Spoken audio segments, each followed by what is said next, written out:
तब सुखदेव गोस्वामी जी ने यही बोला कि भैया ये नरक तो धोबी घाट के समान है और इनसे बचने का केवल एक ही उपाय है, हरि नाम एव केवलम, हरे कृष्णा हरे कृष्णा कृष्णा कृष्णा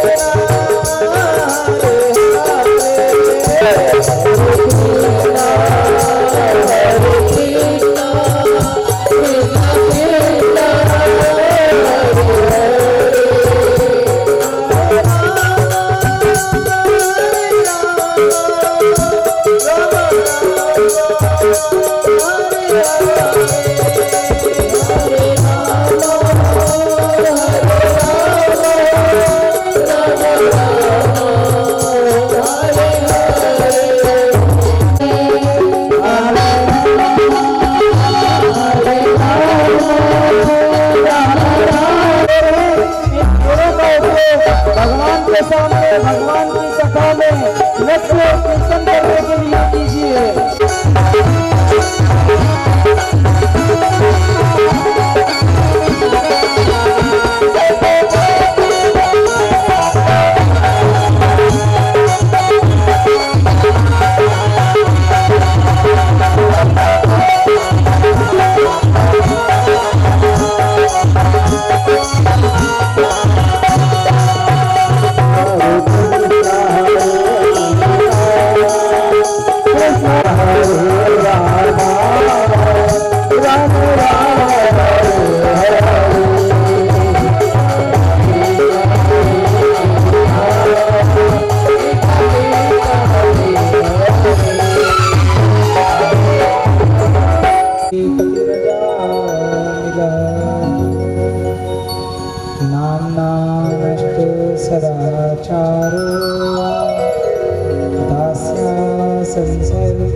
कुल में उत्पन्न एक ब्राह्मण जिसका नाम अजामिल था, वो अत्यंत धर्मपरायण ब्राह्मण था, जिसे एक बार जब उपवन वन में भगवान की पूजा अर्चना के लिए फूल चुनने जा रहा था, तब किसी वेश्या को किसी के साथ में दुसंग करते हुए देखकर उसके मन का जितना भी पुराना जो भी वैदिकता थी वो सब निकल गई और उसका मन दुसंग में चला गया।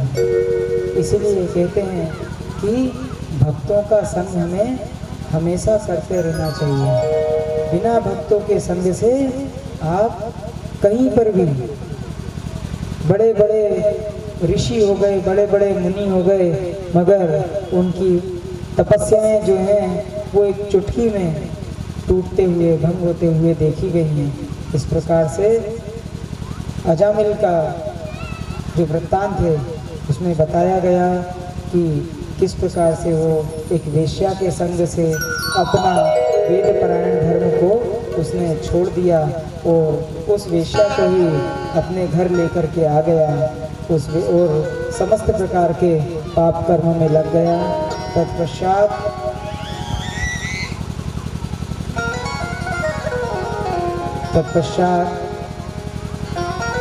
ये देखा गया उसने समस्त प्रकार के पाप कर्मों में वो लग गया और उस वेश्या से उसकी कई संतानें हुई। एक बार जब उसका एक छोटा पुत्र का जन्म हुआ तब एक साधु उसके घर पर आया और उस साधु ने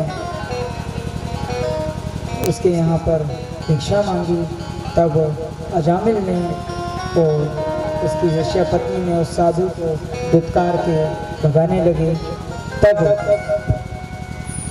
संत जो होता है वो अत्यंत करुण हृदय होते हैं।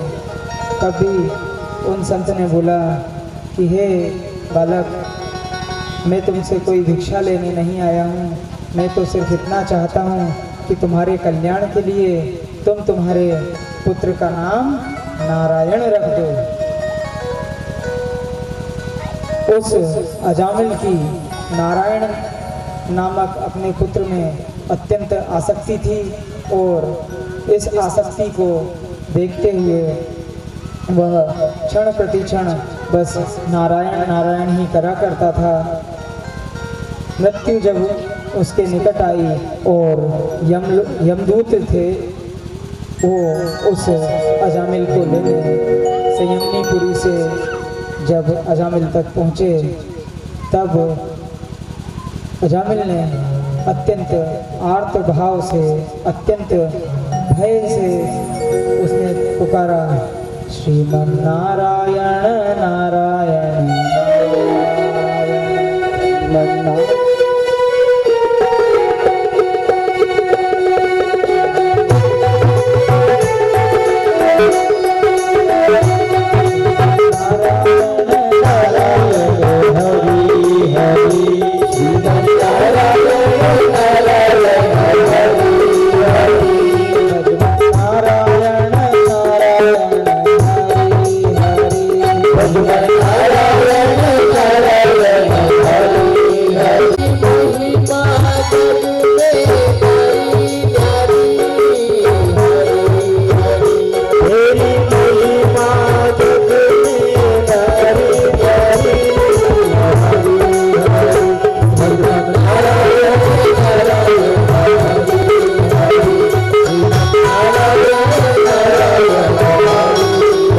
अरे भाई, आप कहाँ से प्रकट हो गए?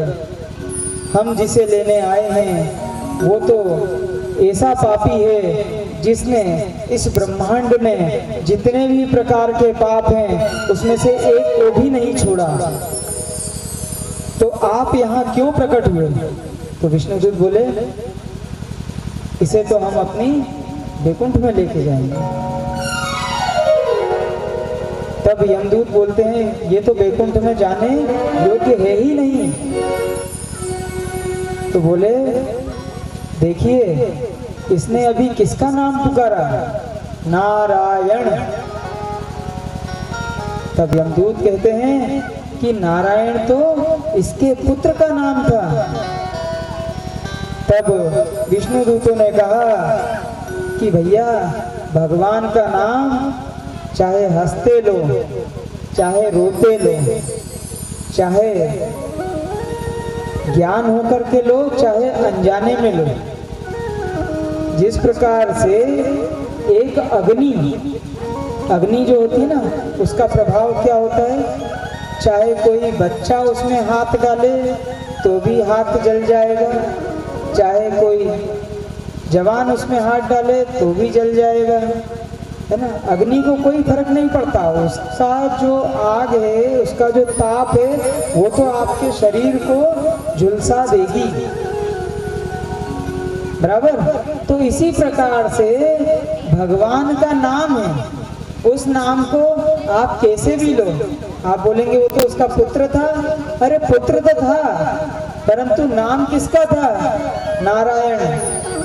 इसीलिए एक दो पीढ़ी पहले नाम होते थे राम नारायण, कृष्णदास, ऐसे नाम होते थे ना, हैं?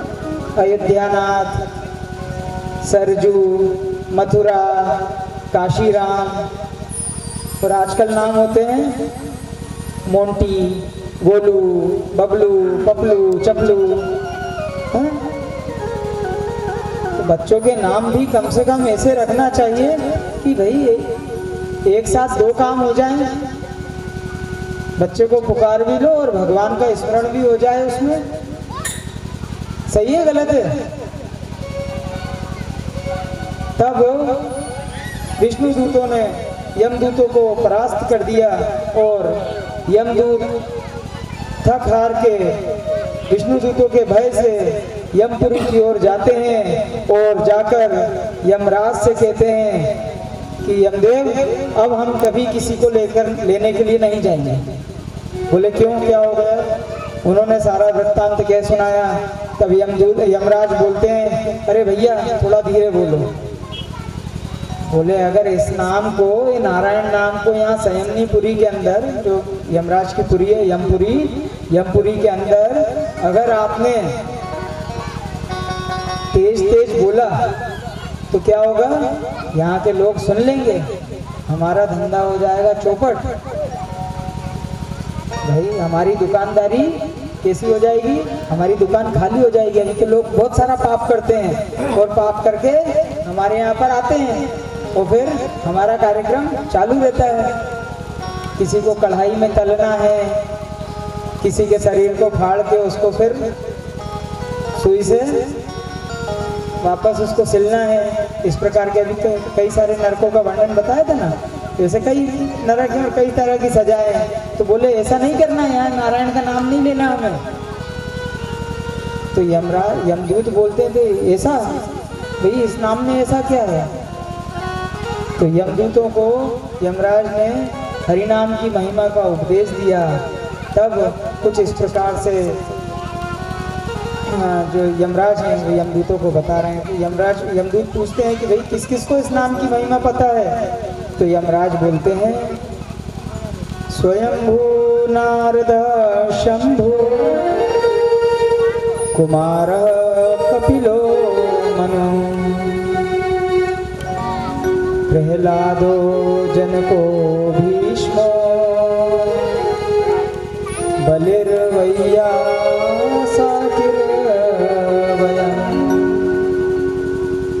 द्वादशेते विज्ञानिनो धर्मं भागवतं भता गुह्यं विशुद्धं दुर्बोधं यं ज्ञात्वा अमृतम् अश्नुते। बोले इस ब्रह्मांड में ये 12 लोग हैं जो भगवत नाम के उपदेश को जानते हैं, हरि नाम की महिमा को जानते हैं। तो बोले कौन?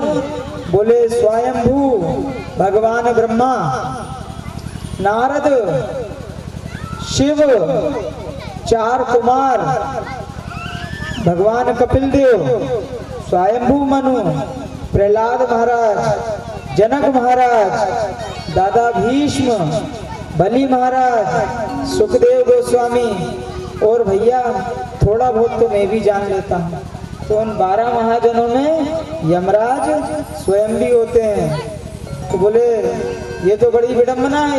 यमदूत बोले कि अब ऐसा कैसे काम चलेगा, आपने तो यहाँ बोल दिया, अब हमें कैसे पता चलेगा कि किसको पकड़े और किसको नहीं पकड़े। तब यमराज ने अगला आदेश, नई नई सरकार बनती है ना तो कई सारे आदेश एक साथ निकलते चले जाते हैं ना।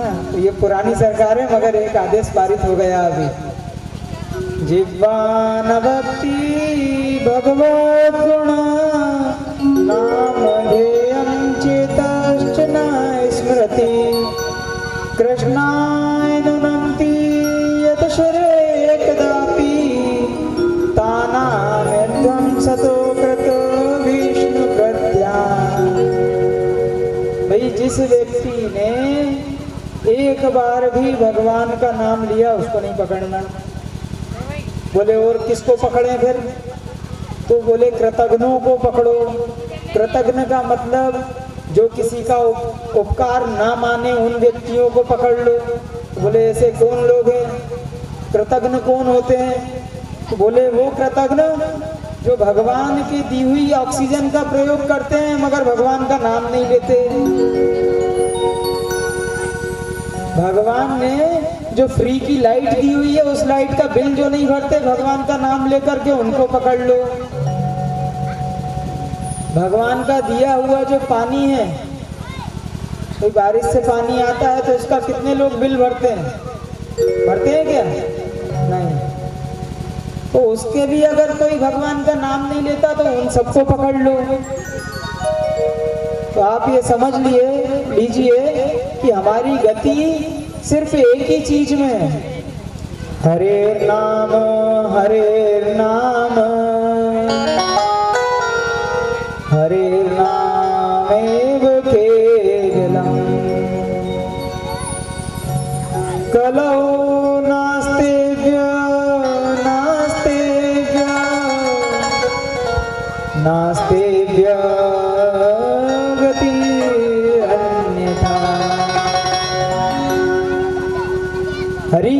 नाम, हरि का नाम और केवल हरि का नाम ही इस कलयुग के समस्त कलमशों से हमें बचा सकता है। इसके अलावा और कोई उपाय नहीं है, कोई उपाय नहीं है, कोई उपाय नहीं। बोलिए हरे कृष्णा हरे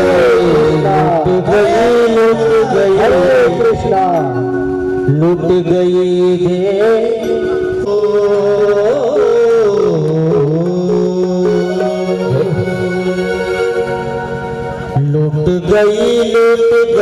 लुट गई रे जिंदगानी भजन बिना लुट गई रे।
चीतागण हुए जिन्होंने वारसी कन्या के साथ विवाह किया, जिनके पुत्र दक्ष हुए। असिवनी पत्नी से तपोबल के द्वारा 10,000 पुत्र उत्पन्न हुए दक्ष के से। और नारद जी के प्रचार से जब वे विरक्त हो गए तब नारद जी को एक श्राप दिया गया, भैया तुम्हारे पैर एक जगह नहीं टिकेंगे। तो इसलिए नारद जी संपूर्ण ब्रह्मांड में घूमते रहते हैं। परंतु एक वैष्णव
कुछ समय के लिए देवगुरु भी बने।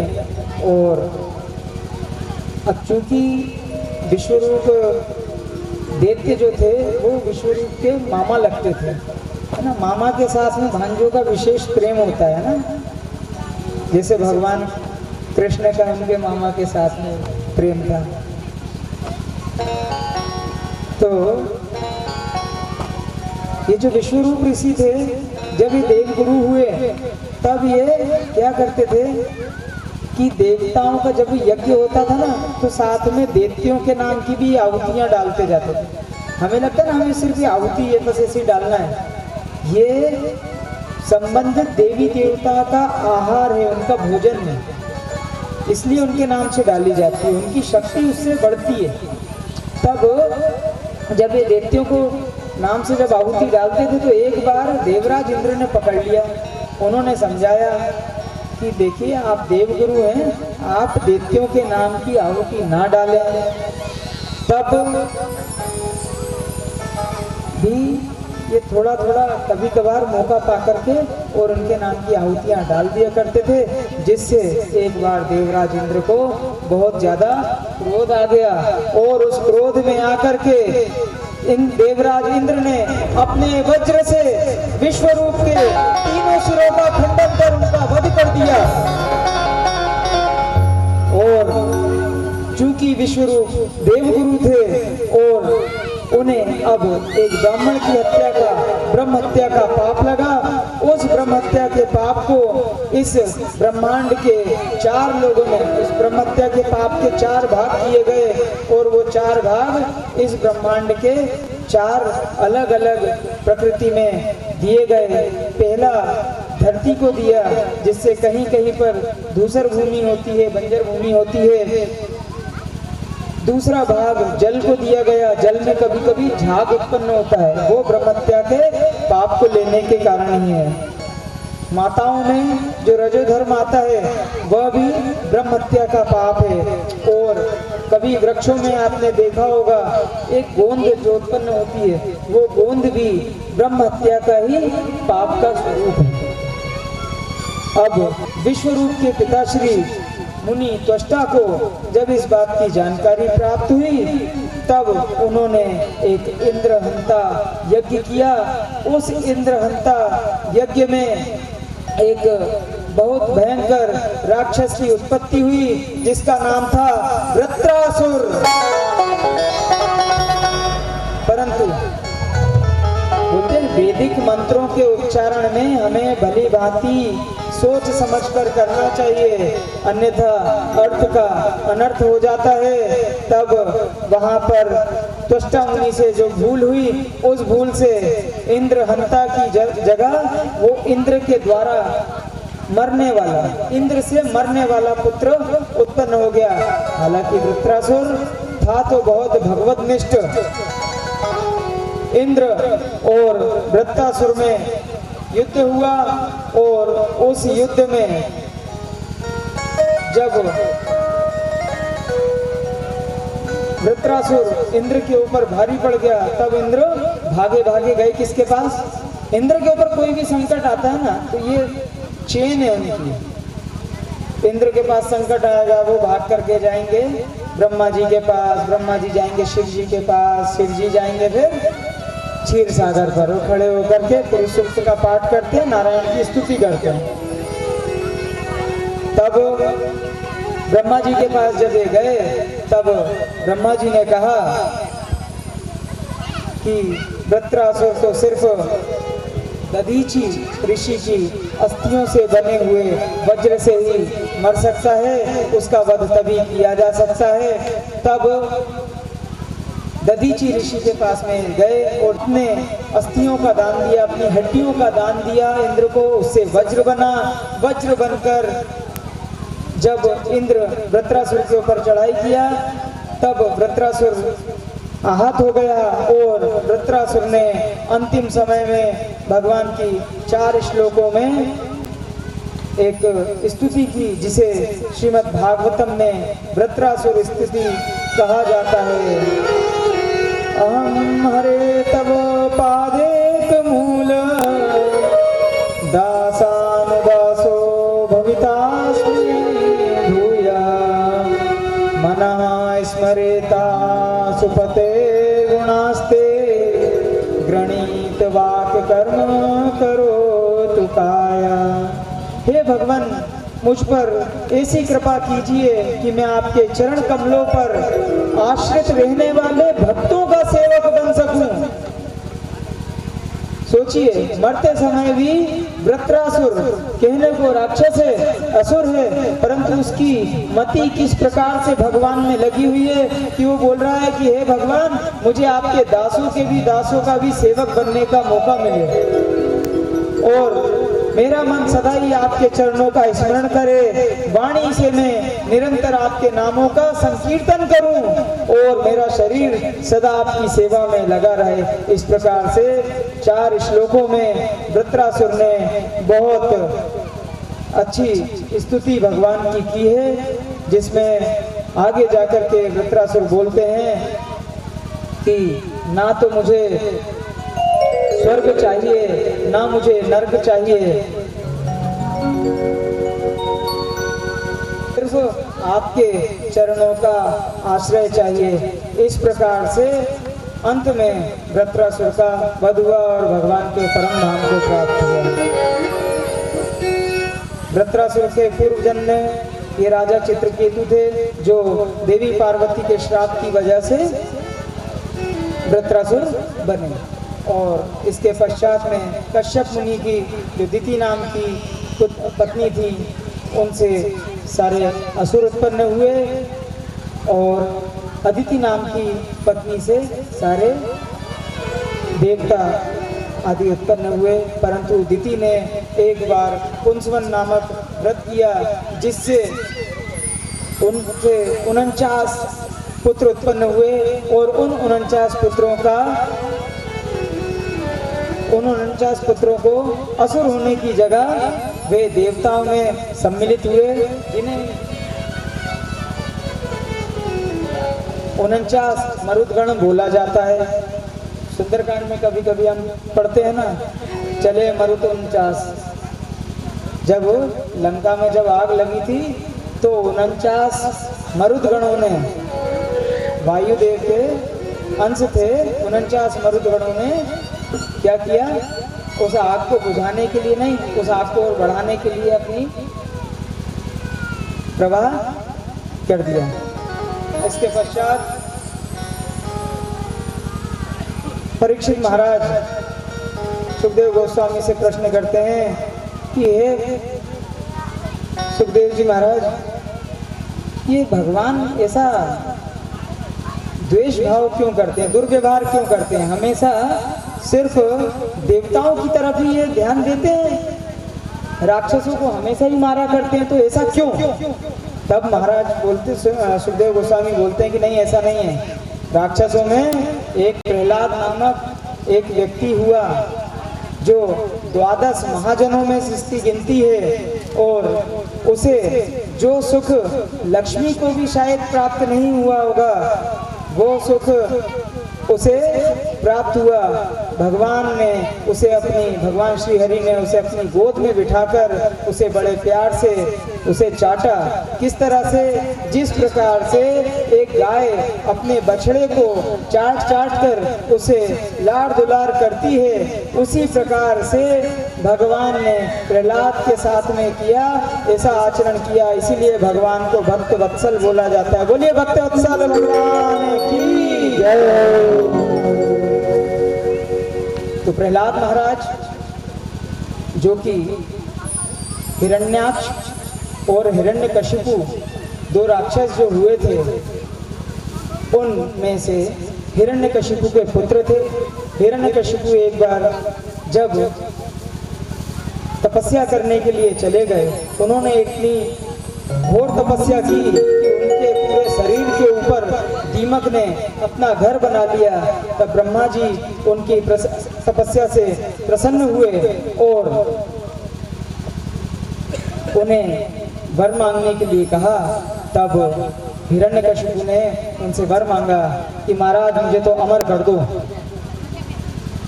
अब ब्रह्मा जी बोले, भैया बस एक ही चीज मेरे बस में नहीं है, मैं तुम्हें अमर नहीं कर सकता, तुम चाहे इसके अलावा जो मांगना वो मांग लो। बोले अच्छा। देवताओं में बुद्धि तो मतलब 1 नंबर की होती थी, वर भी ऐसा चुन चुन के मांगते थे कि मतलब भगवान को भी सोचना पड़ जाता था कि भैया इसे किस तरह से मारा जाए। हाँ, हिरण्यकशिपु ने ब्रह्मा जी से वर मांगा, ना मैं दिन में मरूं ना रात में मरूं, ना अस्त्र से मरूं ना शस्त्र से मरूं, ना किसी जीव से मरूं ना जंतु से मरूं, ना तुम्हारी सृष्टि में बनाए हुए किसी भी प्रकार के प्राणी से ना बनूं, साथ ही साथ में तुमने जो 12 महीने बनाए ना, उन 12 महीनों में भी ना मरूं, ना घर के अंदर मरूं ना घर के बाहर मरूं। अब सोचिए, ब्रह्मा जी भी सोच में पड़ गए, अपने चारों सिरों को खुजलाने लगे कि भैया ये तो गजब वर मांगने वाला हुआ, पहली बार इसने तो ऐसा वर मांग लिया है, क्या जाएगा। तो ठीक है, देखते हैं, अभी तो वर दे दो। वर दे दिया। वर देने के पश्चात जब ये तपस्या करने गए थे हिरण्यकशिपु, उसी दौरान इंद्र ने एक कुचाल किया, एक कुचक्र किया और उस कुचक्र से इनकी रानी कयाधु का अपहरण कर लिया।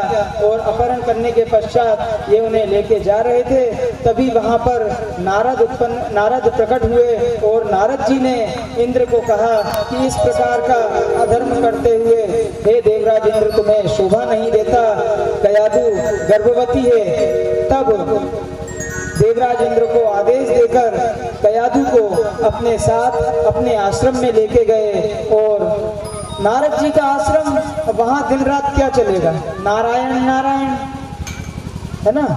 तब जब हिरण्यकशिपु की तपस्या समाप्त हुई और वो कयाधु को के विषय में जब उन्हें पता चला, तब नारद मुनि ने कयाधु को हिरण्यकशिपु के महल तक छोड़ दिया। और तब तक प्रहलाद महाराज भी उत्पन्न हो चुके थे। बोलिए भक्तराज प्रहलाद की। प्रहलाद महाराज अत्यंत छोटी अवस्था में थे जब उन्हें नारद मुनि के द्वारा कई प्रकार का ज्ञान दे दिया गया। नारद मतलब गर्भ में प्रहलाद महाराज जी को कई प्रकार का भक्ति विषय ज्ञान प्राप्त हो गया। अब प्रहलाद महाराज का नित्य ध्यान तो चतुर्भुज श्रीमद नारायण की तरफ ही लगा रहता था। और हिरण्यकशिपु जी ने उन्हें अब विद्यालय भेजा। कहाँ भेजा? हिरण्यकशिपु दानव विश्वविद्यालय। और उस विद्यालय में वहाँ के जो शिक्षक थे षंड और अमर्क, जो कि शुक्राचार्य जी के पुत्र थे, वहाँ वो प्रहलाद जी की शिक्षा दीक्षा करने लगे। परंतु प्रहलाद जी से जब वो कुछ भी बताते तब प्रहलाद जी तो सिर्फ एक ही चीज बोलते कि मुझे तो हर जगह बस नारायण ही नारायण दिखता है, जहाँ भी मैं देखता हूँ वहाँ सब नारायण ही नारायण है। एक बार हिरण्यकशिपु आए, तब प्रहलाद महाराज से पूछा कि भैया तुम्हारी पढ़ाई कैसी चल रही है? तब महाराज बोले, प्रहलाद जी बोलते हैं, तत्साधु मन्य सुरवर्य देहिनां सदा समुद्रग्निध्यात्मपातं ब्रह्मण्डकूपं वनं गतो यदरिमाश्रयेत। बोले पिताजी, ये गृहस्थ जीवन जो है ना, ये तो बस अंधा कुआं है। केवल भगवान श्री हरि के चरणों में ही आश्रय लेंगे, वही हमारा सार है। अब प्रहलाद महाराज की इस प्रकार की बातें सुनकर हिरण्यकशिपु ने पहली बार जब प्रहलाद महाराज से ऐसा उपदेश सुना, तब उन्हें तो प्यार से बोला, बेटा एक काम करो, जाके तुम्हारे शिक्षकों को मेरे पास भेज दो, तुम तो जाओ। अब एक बच्चा है, जो सिखाओगे वो सीखेगा। तब हिरण्यकशिपु ने षंडमर्क को बहुत समझाया, बहुत डांटा और समझाकर भेज दिया। अगली बार हिरण्यकशिपु फिर जब दोबारा पहुंचे हैं षंडमर्क के साथ में, तब प्रहलाद महाराज उनसे बोलते हैं कि प्रहलाद महाराज के आचरण बहुत अच्छे थे। जाके पिताजी महाराज को साष्टांग दंडवत प्रणाम किया। तब हिरण्यकशिपु पूछते हैं, बेटा अब क्या सीखा? तो प्रहलाद महाराज बोलते हैं, पिताजी मैंने 9 पाठ सीख लिए। अब षंडमर्क थर थर कांपने लगे, इनने कौन से 9 पाठ सीख लिए हैं? बोले पिताजी ने बोला तो मैं अच्छा ही वाला पाठ सिखाऊंगा, आज सुनाऊंगा। बोले क्या? श्रवणम कीर्तनम विष्णु स्मरणम पाद सेवनम अर्चनम वंदनम दास्यम सख्यम आत्मा निवेदितम। हे पिताजी, सदा भगवान की कथा का श्रवण करना चाहिए, उनके नामों का कीर्तन करना चाहिए, उनकी पूजा करना चाहिए, उनका स्मरण करना चाहिए और उनकी वंदना करते हुए उनके प्रति हमारा दास्य भाव से, सख्य भाव से और अपना सर्वस्व उन प्रभु के श्री चरणों में लुटा देना चाहिए। अब तो हिरण्यकशिपु के क्रोध का पारा चढ़ता चला गया। तब हिरण्यकशिपु ने कहा कि मैं तुम्हें, हिरण्यकशिपु ने षंड और अमर्क को कहा, मैं तुम्हें दंड दूंगा और तुम्हारा नाश कर दूंगा। तब षंड और अमर्क बोलते हैं कि नहीं नहीं, इसे हमने इस प्रकार की शिक्षा नहीं दी, ये तो पता नहीं कहाँ से पहले से ही इस प्रकार सीख कर आया है। परंतु हिरण्यकशिपु ने उनकी एक ना सुनी और उन्हें मृत्यु प्रदान कर दी, मृत्यु के घाट उतार दिया। अब हिरण्यकशिपु जब प्रहलाद की ओर अग्रसर हुए तब प्रहलाद बोलते हैं, यदि सर्वगतं विष्णुं मन्यमानो न पायिनं इति तेनेव सत्येन पुरोहिता। बोले, हे प्रभु, यदि मैंने सर्वत्र में भगवान विष्णु का ही दर्शन किया है तो मेरे दोनों गुरुपुत्र जीवित हो जाएं। और प्रहलाद जी की इस प्रकार की प्रार्थना से षंडमर्क पुनः जीवित हो गए। बोलिए भक्तवत्सल भगवान की। तब हिरण्यकशिपु प्रहलाद जी की ओर अब अत्यंत क्रोधित होकर उन्हें अन्य प्रकारों से, कई प्रकारों से हिरण्यकशिपु ने प्रहलाद को यातनाएं दी। उन्हें शस्त्र चलाया गया, उन्हें पहाड़ से फेंक दिया गया, समुद्र में डुबा दिया गया, होलिका नाम की उनकी बहन की गोद में बिठाकर उन्हें जला दिया गया, परंतु इन सभी का उनके ऊपर कोई प्रभाव नहीं पड़ा। तब अंततः एक बार हिरण्यकशिपु की सभा में प्रहलाद महाराज से पूछा गया कि भाई तुम क्या बोलते हो, यहाँ विष्णु वहाँ विष्णु, विष्णु कुछ नहीं है, मैं ही सब कुछ हूँ, मैं ही इस चराचर जगत का स्वामी हूँ। तब प्रहलाद महाराज फिर हिरण्यकशिपु को समझाते हैं कि नहीं पिताजी, आप अभी भी वक्त है, समझ जाइए। परंतु हिरण्यकशिपु ने उनकी एक न मानी। हिरण्यकशिपु पूछते हैं कि बताइए, हे प्रहलाद बताओ, कहाँ कहाँ तुम्हें विष्णु दिखाई देता है। तब प्रहलाद महाराज बोलते हैं, पिताजी भगवान विष्णु कहाँ नहीं है, बस ये पूछिए। वो तो इस कण कण में है, इसीलिए उसका नाम विष्णु है। विश्व के हर अणु के अंदर जो स्थापित है, जो उपस्थित है, वही विष्णु कहलाता है। तो बोले, अच्छा इस खंबे के अंदर भी तेरे भगवान हैं? तो बोले, हाँ मेरे भगवान तो इस खंबे में भी हैं। तभी हिरण्यकशिपु का क्रोध का जो पारा था वो उसके सिर पर चढ़ता चला गया और सातवें आसमान पर पहुंच गया। उसने अपनी गदा को उठाया है और प्रचंड प्रहार किया उस स्तंभ के ऊपर और भक्त के वचनों को सही सत्य करने के लिए भगवान वहां से प्रकट हुए नरहरि के अद्भुत रूप में। बोलिए भगवान नरसिंह देव की। अत्यंत गर्जना करते हुए, सिंह की तरह दहाड़ते हुए भगवान प्रकट हुए। तब कर कमल वरे नखम खुद सिंहा, दलित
पहला वचन प्रहलाद महाराज को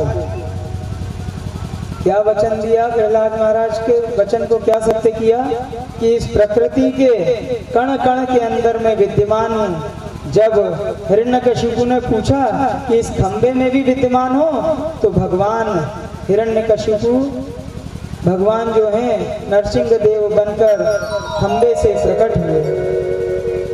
अब ब्रह्मा जी के वरदान को भगवान सिद्ध करेंगे, कैसे वो सुनिए। हिरण्यकशिपु और भगवान नरसिंह देव के बीच प्रचंड युद्ध चल रहा है और उस प्रचंड युद्ध में भगवान और हिरण्यकशिपु एक दूसरे पर अन्य अस्त्रों से प्रहार कर रहे हैं। संध्या तक भगवान का युद्ध चला। भगवान ने हिरण्यकशिपु के साथ बहुत क्रीड़ा की, युद्ध क्रीड़ा खेला गया भगवान ने हिरण्यकशिपु के साथ में। और जब संध्या समय हुआ तब भगवान ने हिरण्यकशिपु को घसीटकर उस महल की देहरी पर ले गए हैं और देहरी पे ले जाकर उन्हें अपनी गोद में बिठाकर अपने तीक्ष्ण नखों से हिरण्यकशिपु के पेट को फाड़ दिया और उसकी अंतड़ियों को निकाल के, उसकी आंतों को निकाल करके भगवान ने अपने गले में माला पहन ली है। और भगवान अब हिरण्यकशिपु से बोल रहे हैं कि हे हिरण्यकशिपु, देख ना तू घर के अंदर है ना घर के बाहर, तू आज बीच देहरी पर है। ना मैं कोई जंतु हूँ, ना ही मैं मानव हूँ, ना ही मैं कोई दैत्य हूँ। मैं आधा नर हूँ और आधा सिंह हूँ, इसलिए मैं नरसिंह हूँ। और ये समय देख, ना दिवस का समय है ना रात्रि का, अभी जो समय है ये संध्या का समय है। और ना तू अस्त्र के द्वारा मारा जा रहा है ना शस्त्र के, तू मेरे तीक्ष्ण पेने नखों से मर रहा है। और मांस भी देख ले, ये ब्रह्मा के बनाए हुए 12 मांस नहीं, अपितु ये मेरा पुरुषोत्तम मांस है। पुरुषोत्तम मांस की चतुर्दशी के दिन भगवान नरसिंह का प्राकट्य हुआ। बोलिए नरसिंह देव भगवान की। भगवान ने अत्यंत क्रूरता के साथ में हिरण्यकशिपु का वध कर दिया और अब उनकी गर्जना से इस त्रिलोकी में जगह जगह भगवान के क्रोध से जो अग्नि प्रज्वलित हो रही थी वो इस संपूर्ण ब्रह्मांड को जलाने लगी। तब ब्रह्मा जी भगवान के पास में जाकर उनकी स्तुति करते हैं, तब भी भगवान की क्रोध कम नहीं हुआ। धीरे धीरे करके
देवी लक्ष्मी से प्रार्थना की गई। देवी लक्ष्मी अपने 16 श्रृंगार करते हुए अपने पतिदेव का क्रोध शांत करने जब जाती हैं, आरती लेकर के जाती हैं। चरणों में भगवान की आरती की गई, नाभि पे भगवान की आरती की गई, परंतु जैसे ही भगवान के मुख पर आरती की गई, भगवान ने भयंकर गर्जना की। देवी लक्ष्मी मैया मैया करते हुए वहां से भाग ली। बोले ऐसा स्वरूप प्रभु का मैंने कभी नहीं देखा है। तब सबकी विनती पर प्रहलाद महाराज भगवान के पास जाते हैं और भगवान को साष्टांग दंडवत प्रणाम करते हैं। भगवान जब प्रहलाद महाराज को अपने चरणों में देखते हैं 42 श्लोकों में भगवान की प्रार्थना की है। और प्रहलाद महाराज को देख करके भगवान उन्हें अपने हाथों से उठाते हैं और भगवान बोलते हैं कि हे प्रहलाद, मुझे क्षमा करो। अगर मेरे आने में जो देर हुई है उसके लिए क्षमा करो। तुमने कई प्रकार के कष्टों को सहन किया है।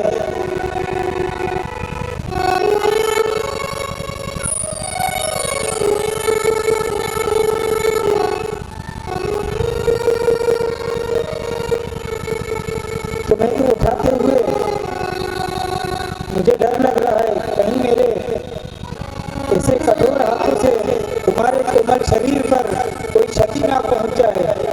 भगवान ने अपनी जीभ से चाट चाट कर प्रहलाद महाराज को बुला दिया और प्रहलाद महाराज को वर मांगने के लिए कहा। तब प्रहलाद महाराज ने कहा कि हे प्रभु, अब तो मुझे आपके दर्शन हो गए, आपने मेरे वचनों का पालन किया, ब्रह्मा जी के वचनों का पालन किया, क्योंकि ब्रह्मा जी ने हिरण्यकशिपु को वर दिया था। भगवान ने उन सभी वरों को देखते हुए अपना ऐसा रूप बनाया और साथ ही सनकादिक कुमारों के भी वचनों का सत्यता प्रदान की जब उन्होंने जय और विजय को श्राप दिया था। इस प्रकार हिरण्याक्ष और हिरण्यकशिपु का दोनों का वध हुआ और प्रहलाद महाराज को अचिंत्य पद देकर भगवान अपने लोक को गए। बोलिए भगवान प्रहलादेश नरसिंहदेव भगवान की, भक्तराज प्रहलाद की, भक्तवत्सल भगवान की जय हो।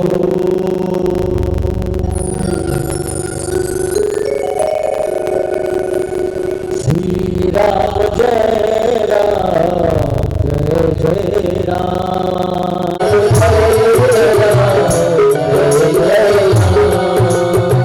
श्री राम जय राम, श्री राम जय राम, श्री राम जय राम, श्री राम जय राम, श्री राम जय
Hallelujah.